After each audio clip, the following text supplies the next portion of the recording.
I'm really excited because a lot of what I heard today, I think, is really going to apply and be useful of the framework that I'm going to talk about. So I want you all to imagine and think about for a minute, and it's kind of what we've heard today, a world where the consumer and the public doesn't think about, our value as somebody who just might show homes or help somebody like open a door. And so what I'm here today, I've been in real estate over 20 years. I'm going to be a little bit of a history lesson. Now, my history lesson, the point isn't to go back in time or to be like it once was. One of the reasons that I've been successful is that constant evolution and constant change over time. But I do think it's important that we understand like how we got here and what real estate has been, because there's a lot of you. I was amazed earlier, I think what Christina asked, how many of you started before the pandemic and how many started after? And it was almost 50-50. And it honestly blew my mind because I kind of assumed that everyone has been in it since pre-COVID. So I think it's important that we know this. Over the years, so like I said, it's been 20 years, I've navigated market highs, market lows, a recession, interest rate like Parker talked about, pandemic. And so I've kind of seen it all. And I can say that there's been some really profound changes, but I think that the one that we're coming up against in August is going to be one of the massive disruptors that we've seen in our industry, probably even bigger than Zillow or coming along or giving all the home data and information to the consumer. And so again, I think that like the power that we once held as real estate agents, which started years ago to have all the data and all the information, to understanding that we know what we're going to get paid and that going away, is all now in the hands of like the consumer, right? The public now is going to be in charge of who they're going to work with, what they're going to get paid. And so I think like the significance of this current shift is like really, we're going back, we're going whichever, this is what I thought was afraid of. But I think that like what's important is, what was I going to say? Sorry. I'm a little, put that down. I'll get rid of that. But what was I saying? Someone tell me what I was saying. That's how blank it is in my mind right now. You were, what it used to be like, the consumer is going to be in charge.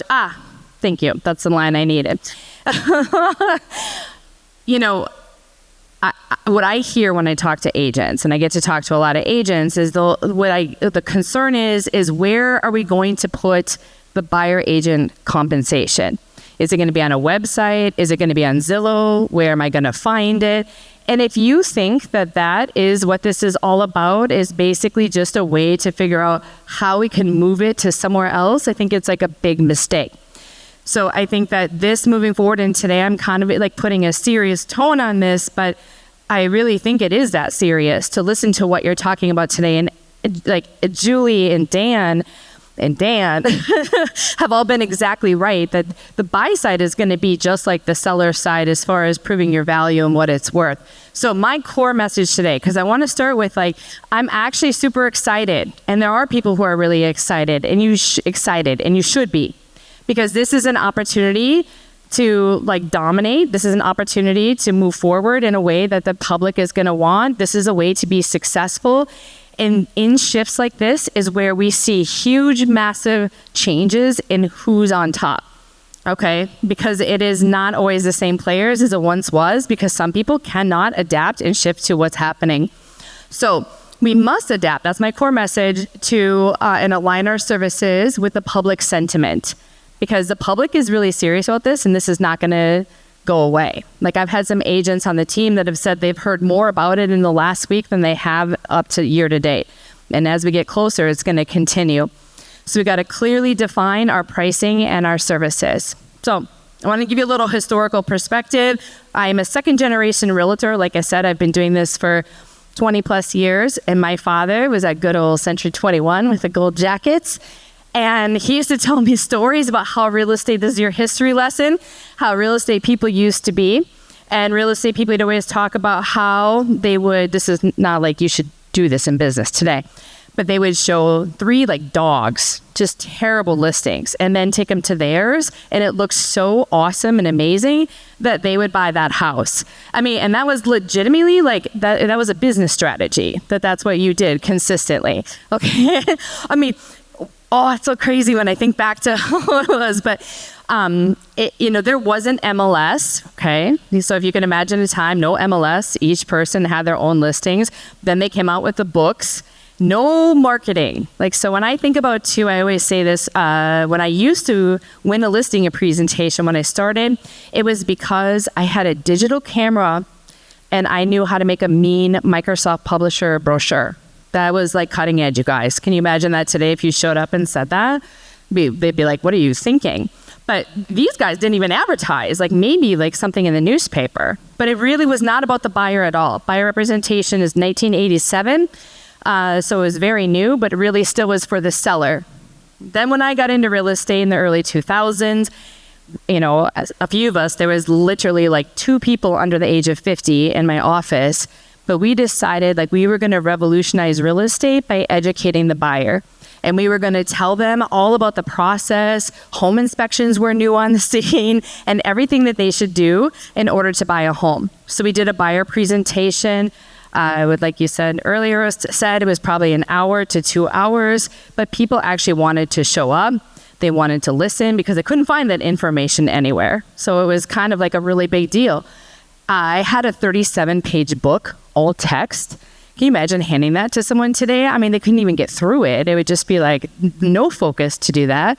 We had books like Home Buying for Dummies. And so it was kind of, like I said, all about the education of buying a home.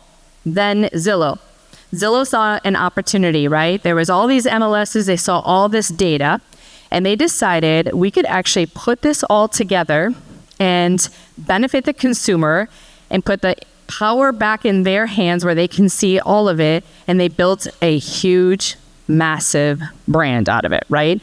I mean, I don't think if the MLSs had just, it's really hard to step aside your ego, but kind of gotten together and shared, it was amazing what we might be in a totally different position.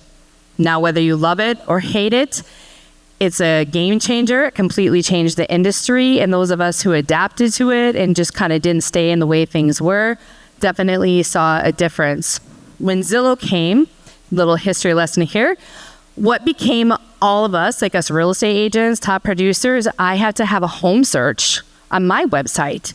Because if I have a property website search, now I'm like Zillow, and hopefully they come and register on my site, and then they will like work with me to buy a home.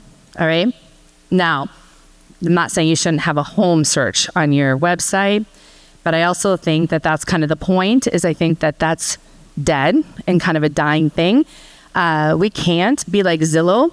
We can't draw like a polygram, and like the home search that you can do on there is pretty amazing. Like even any brokerage is not going to tackle it or try to be that.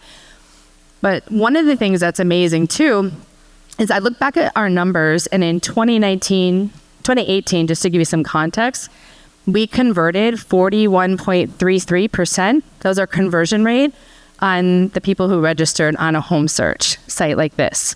All right. Can you imagine those days? Like, again, looking back, if you knew what you knew today, that would be insane. I mean, today, Zillow, if you're on Zillow, which is kind of the best leads, right, where they're the most ready, they're able to buy, they're usually looking to buy sooner, you're killing it if you're converting at 5%. All right. If you are on PPC, social media, any of that kind of stuff, this version, 1.5%, you're doing really well. So just compare that with like 41.33, right? So I think that it's important to take a moment, and I'm not going to ask anyone to raise hands because I think it's, I don't know, that's a lot to be like, yeah, I do that. I'm not, I still do things that you're saying maybe might not be the way to do it. But I think that if we ask ourselves, like, how many of you in this room are still relying on the home search to attract buyers? And if you think about even the way our process is set up, somebody calls or a lead comes in, and what do? And this came out of like the market that we were in, where it was really busy. Houses were selling right away. So I understand why. We did it too. You showed up at the house right away, and you went and said, hey, I want to show you this house. If you see another one, you should text me or call me or let me know, and I will be happy to show it to you. Or maybe you say, I'll tell you what, I can set you up on a portal and you can have your own private search, and it can be, just for you.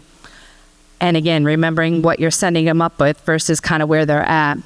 But another thing is, hey, how about we go look at homes again? We should take another look. We could maybe meet in a couple weeks and go look at homes and let me know if you see anything. Or could I send you a list of homes? And if you see any that you like, I'd love to show them to you. Familiar language. Again, you don't have to admit it, but this is kind of what we're leading with. And I think that the big thing that we need to do is redefine our services. And this is what we're talking about today in the buyer presentation, in the seller presentation, is what does this look like going forward? Take a second, take a little drink of water here. So how many of you, anyone faced with this? Because again, I'm having conversations with agents where they're saying, what do you think about the commission change? What do you think it's going to look like? And I think that you start to question, what do I do? What do I say to a buyer? What do I say to a seller? So is anyone having those thoughts?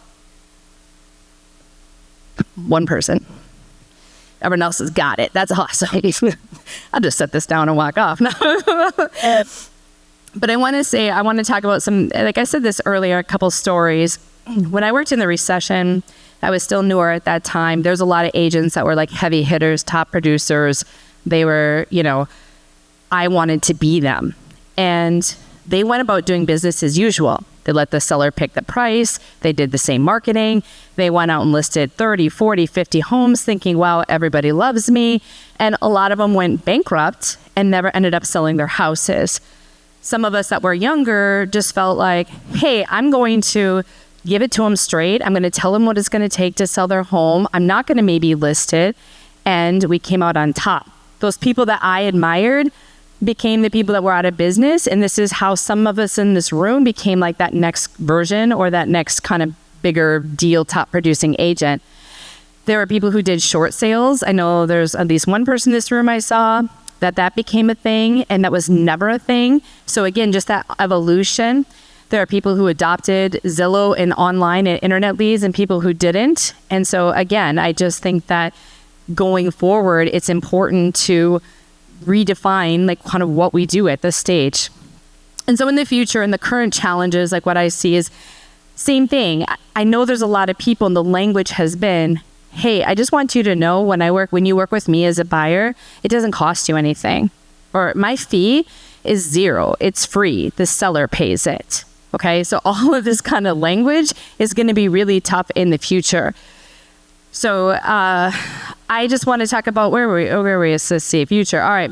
So in the future, first thing, everybody in this room is to kind of start with that business brain. And everybody has a business brain in this room, because if you're an entrepreneur and you decided to get into real estate, 87% failure rate, and you believed in yourself, you have the ability to think like a business person.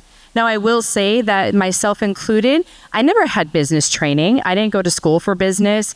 I never ran a business. I mean, I ran like a business where I sold bracelets and I sold some like newspapers and I sold some makeup, but I never really had any business training. So sometimes something that might be beneficial is to do some training on business and to think about a plan, a marketing plan, your ROI, like things that you're saying, your commission, what your dollar value is, and all of that. So I think that that's number one. Is the second thing is communication, and communication will always rule. Always. It has for 20 years is that Dan was talking about it too in his listing presentation, and the same thing with Julie and Dan on their buyer presentation is setting that framework up. So I'm going to set up today. What we're going to do is a framework that I love. It's a sales process. I can actually talk about both of them and how they do this. Exactly what I'm going to say, because I'm going to take Dan's listing presentation and I can actually put it into this framework to help all of you. So this is going to help. Like I said, you can use this framework for buyer presentations, seller presentations, anytime throughout the transaction, or the same thing, writing offers. You get stuck. I've used it on my kids and I've used it on my partner as well. So you've all observed those like salespeople, you know them. They seem like they go into a room, it's effortless, it's like magical. They just get people to work with them. And when you ask them, like, how do you do it? What makes you successful? They just say, I just talk to them, or I just have a conversation, or, it's just what I do when I show up. But all of these people that are successful do either all of or the majority of these 5 steps. So the first one is rapport.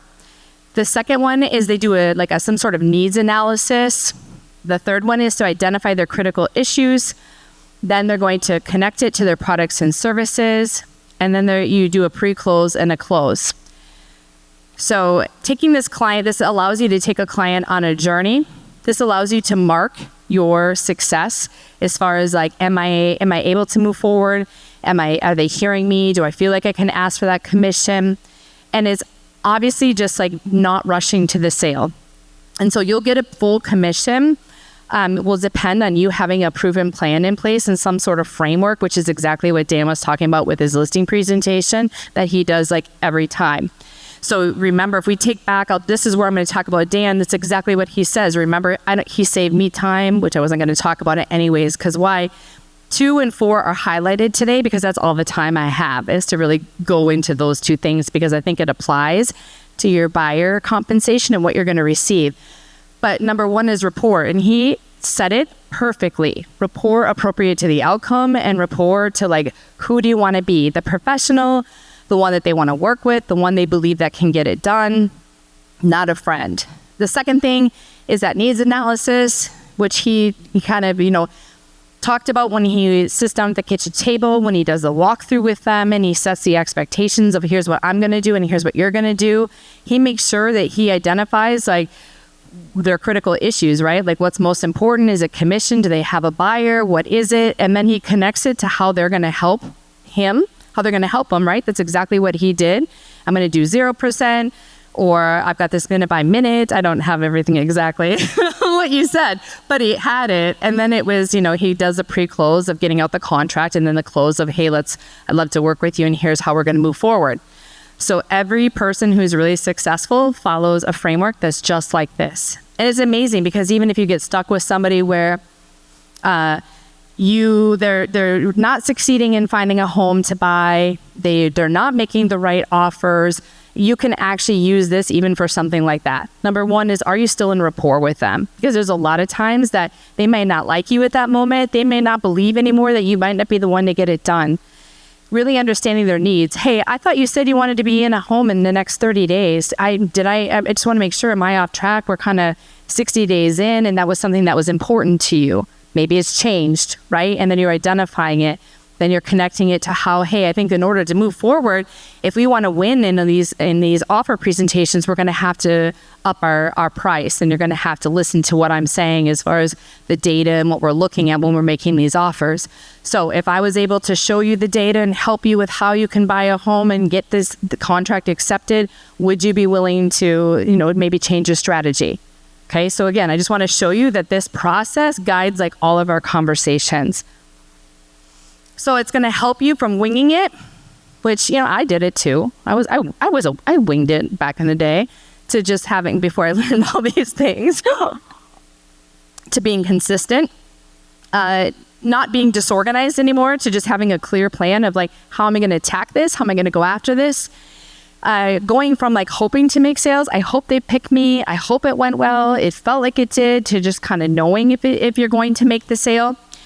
Going from an average customer experience to glowing customer reviews, and then uncertainty when things are off, that you have something that you can fall back on to get back on track. So communication is key.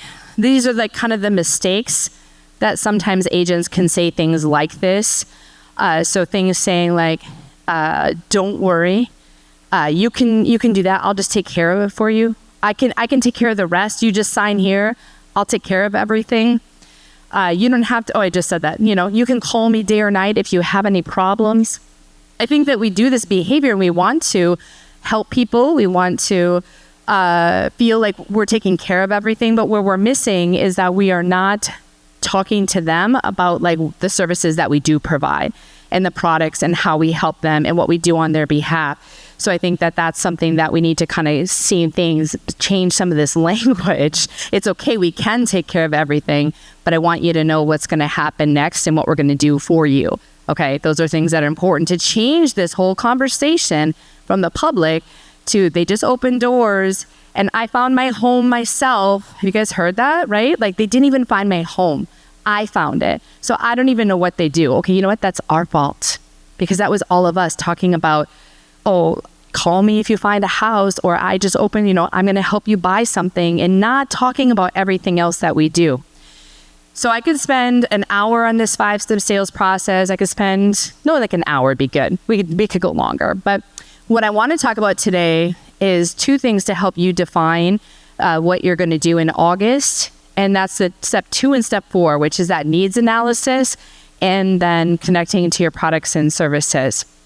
Okay, so this needs analysis, we can always skip to the step of selling to something that's really not important to them if we haven't listened to what they need from us, okay? So an example of this would be the listing presentation. I'm going to veer from the buyer for a second. If I start talking to them about my marketing and everything we do to market the home and they don't really care, they already looked online and they were like, hey, these guys are great. What I want to know is like, what do we need to do to get the home ready and how are we going to list it and what are we going to do with the dogs and the kids and how do we make all this work? I'm completely invalidating myself and wasting their time because they honestly is not important to them. So when we do a needs analysis, it's very easy to go back to the buy side to think about like, hey, what are you looking for? How many bedrooms, how many bathrooms, what location?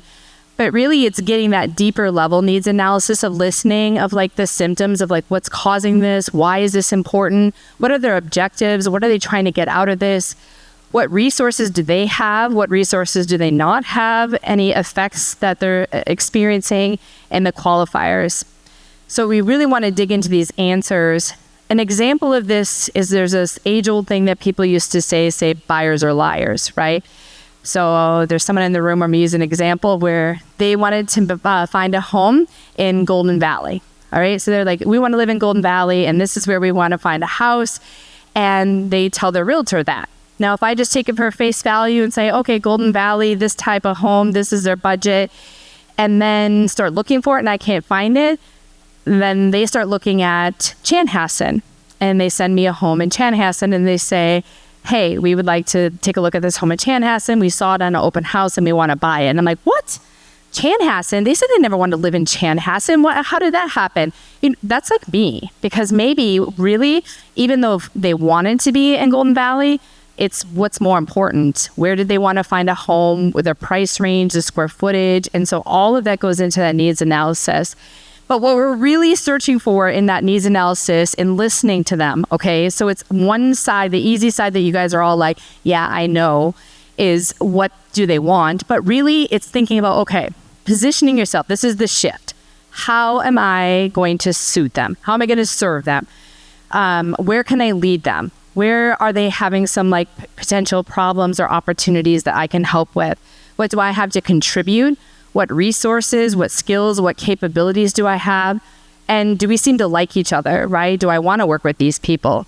Myself included. A lot of times I didn't ask myself that question of like, do I want to work with them? Just like Dan was saying, like, thank you for my time for being here today. So it just is, if we can't create that goodwill, then we like really don't deserve the business. And so step number 1 is thinking back in the past, of thinking of when you met with a buyer and listening to them and like, how do you help them? Okay.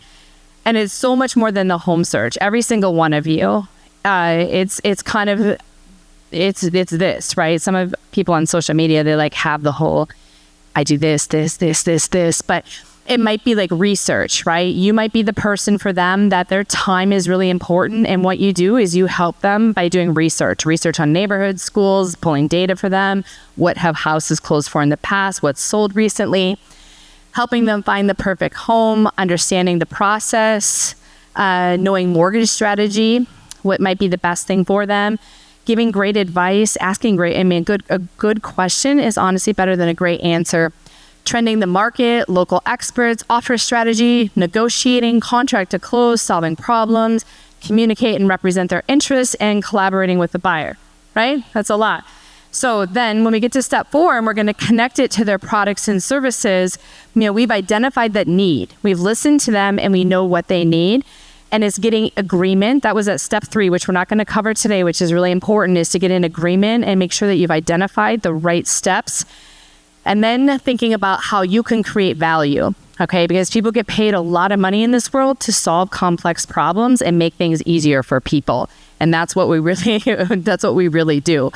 So you just kind of, I love what Dan said too, is like not having one size, like one commission. Maybe it is going to be different. Maybe it is going to be variable. I mean, maybe if you go with an open mind, it really comes down to that business philosophy of like, what do they need? What's the time involved? What products and services do I have? And how are they going to pay for it? So it might be like strategy. They need strategy. They might need labor. So like having that, like the Jiroshis were saying, the concierge services. It might be technology and systems that you have to make their world and their life easier. It could be content. It could be collaboration with them. Like people love to collaborate. I love to collaborate. We all want to do something with somebody and with a guide and someone who's done it before and knows how, like what steps we should take and when, not like on our own. Having support, right? Support is huge. A lot of us play a huge support role, almost to the point we always joke about being therapists, right? And then relationships, just being in relationship with people. And so in our world, like we should really favor solutions that we can do for and like with our clients. That's huge.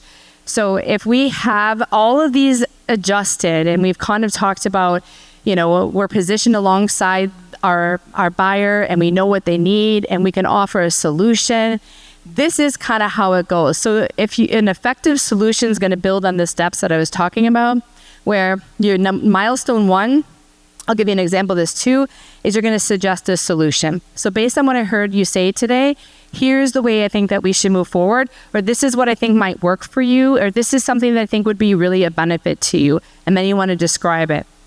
Milestone 2 is you want to tie it back to the issue. This is how it's going to help you solve that problem. This is how it's going to make your life easier. This is how it's going to take care of that issue you've been having. 3 is to seek agreement and clarity. And so that's describing how you're going to work together, what you can do, be specific. And then milestone 4, propose partnered action, how you're going to work together. And 5 is to cast vision. So what this looks like, I'm going to give an example would be, so it sounds complex. When you look at it, I'd be like, I don't know if I can remember all 5 steps. And like, that sounds like a lot. But it's really as simple as like, I have a buyer. They want to buy a home. Okay. And when we sat down, I said, tell me about your home search. How's it been going? What do you, what's it like? We always miss out on the houses that we want. We see them, they come online and they're always sold. By the time we call or by the time we look into it, it's gone. Okay. That's been a common story, right? So to identify it, I could say, all right, so it sounds like it's been really frustrating because you've been missing out on properties. Yeah, it's been super frustrating. We almost want to quit. Okay, so this is where I'm going to do this part. You can follow along. What I think might be helpful listening to what you said is I think one of the things that we could do for you is we could actually make sure that, I know you're busy and you guys both work and you said you've got kids activities, is what if we could go out and take a look at those houses for you and preview them? I could even shoot a video and I could send it to you, and that way you could see it from wherever you are and you don't have to do that. And I think that might at least start to solve the problem, that at least you feel like you've seen it while it's still on the market. And I can also make sure that I'm watching it and I can get it to you right away and that you're not going to miss it. Do you think that would be helpful, that like you would just, be able to see these while you're at a soccer game or at a baseball game or at work, even if you have 5 minutes? Like, yeah, that would be awesome. Okay. Here's how I'd like to propose that we could work together. What this is going to look like is, we would decide that like, I'm going to represent you as a buyer and we're going to make an agreement. We're going to get in alignment with kind of what you want, like your time frame, what you're looking for. And we're going to start putting this this process in place. How does that sound? Okay. So I went through all of those and it's just that simple where it's like a sigh. They should have like a sigh of relief. Like, yeah, that sounds great. I would love that. That would be amazing. And then it's as simple as this. If you've done step 1, 2, and 3 correctly, it can be as simple as saying, all right, So let me tell you, my fee for these services is 3%. So let's talk about how that's going to get paid. That's it. Okay. It doesn't have to be like, well, if you want this, or sometimes I get paid this. And we make it, just like Dan was saying, like so confusing and so all these options on all over the place. And maybe it's not 3%. Okay. Maybe it's 2, maybe it's 1, whatever. Depends on what you're doing and what you're going to get paid and your services and what you bring to the table. I think that's really true too, is like this kind of fixed commissions is definitely, definitely gone. So, let me tell a couple of stories. And one is Bill. So Bill is somebody that worked in Rochester, and I started in Rochester. And Rochester, the buyer payout, we're lucky, was 3%. And it still was 3%. We're just starting to see a shift. And so he got used to, charging that, saying that, he knew why he charged it, the expenses that we had, the staff, etc. And he came up to the Twin Cities and started working, and he still gets 3% today in a market where it's 2.5 or 2.7. So again, it really depends on your products, your services. He understands like what he brings to the table. The same thing, there's minimum qualifiers. Okay, and again, what am I done? I'm watching my time. What's my time? Good? All right. I'm mindful of Kyle and panel too, but I think I'm all right. So there's minimum qualifiers, right? Every person expects that we are going to show them houses. Every person expects that we're going to write a contract. Every person thinks that we're going to help them buy the home. That's minimum qualifiers, okay?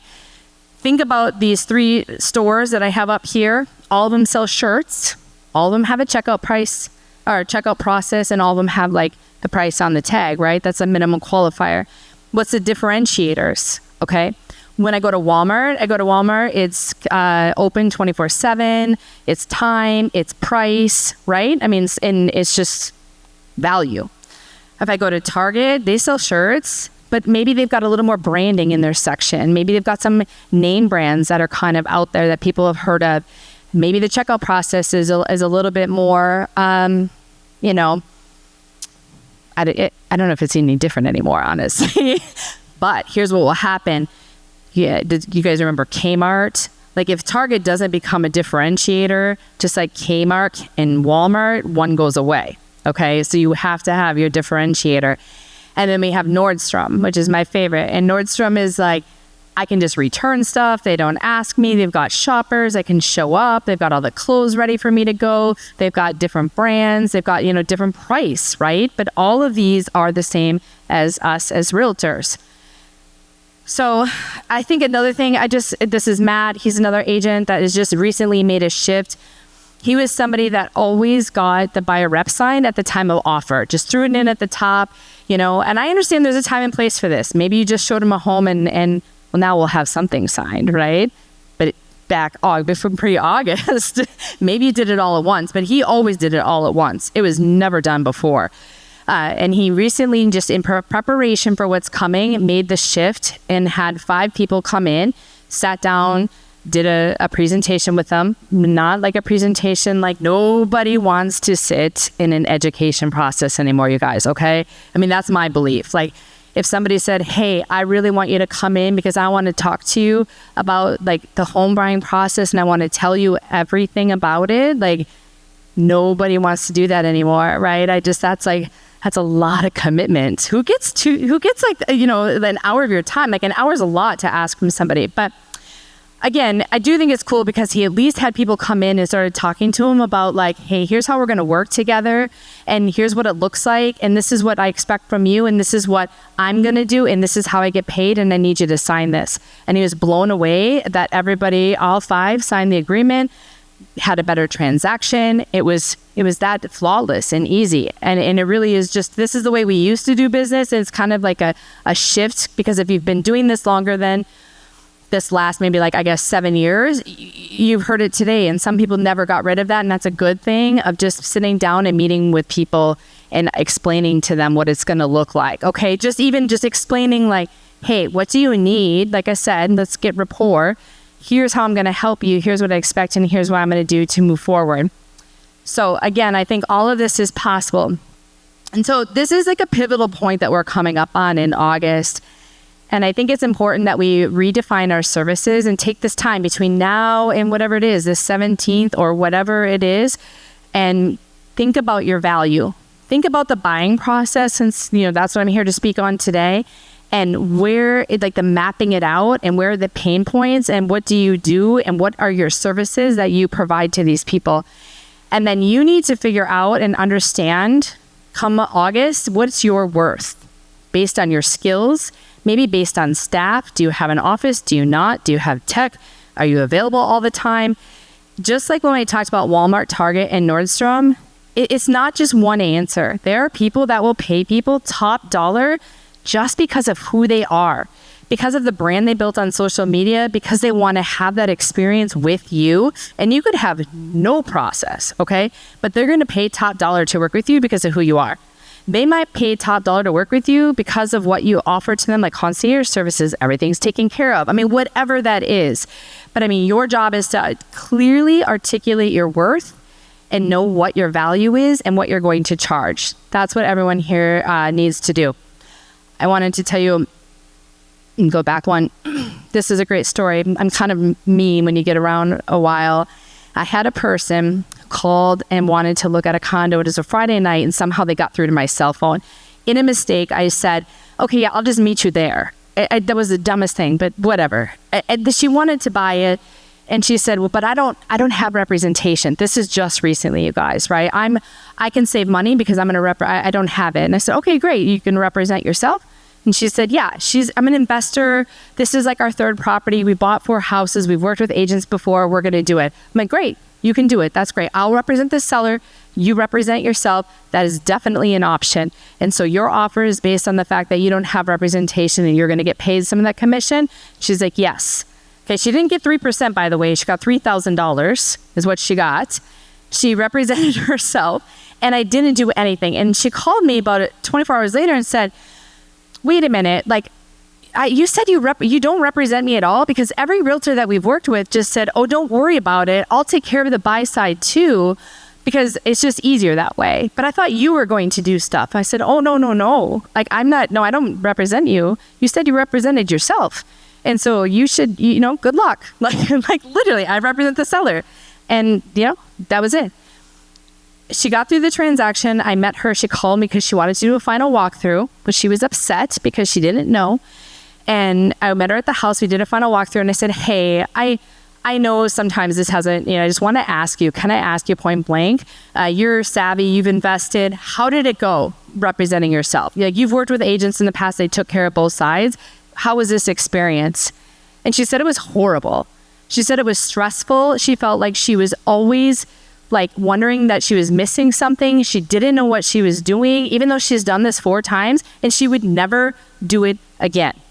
Okay, so that shows your value. That's somebody who I love that, where I just wanted to prove, and I wanted to see, honestly, from my perspective, I had really thought maybe someone that savvy, because I thought she did a great job.